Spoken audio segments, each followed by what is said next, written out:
حضرت محمد مصطفیٰ صلی اللہ علیہ وآلہ وسلم نے فرمایا، یاد رکھو اللہ تعالیٰ کی مدد نصرت صبر کے ساتھ ہے، اور ہر تکلیف و مصیبت کے بعد کشادگی ہے، اور بلا شبہ ہر تنگی اور مشکل کے بعد آسانی ہے۔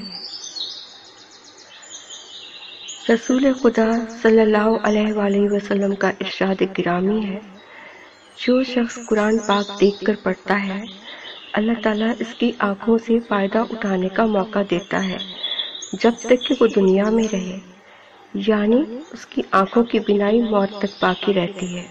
سبحان اللہ۔ حضرت محمد مصطفیٰ صلی اللہ علیہ وآلہ وسلم نے فرمایا، اللہ تعالیٰ ایسے شخص کو اپنے عرش کے سائے میں جگہ دے گا جس نے تنہائی میں اللہ کا ذکر کیا کہ اس کے آنسو جاری ہو گئے۔ سبحان اللہ۔ حضرت محمد صلی اللہ علیہ وآلہ وسلم نے فرمایا، قرآن کی تلاوت کیا کرو، اس لیے کہ قرآن قیامت کے دن اپنے ساتھی یعنی پڑھنے والے کی سفارش کرے گا۔ سبحان اللہ۔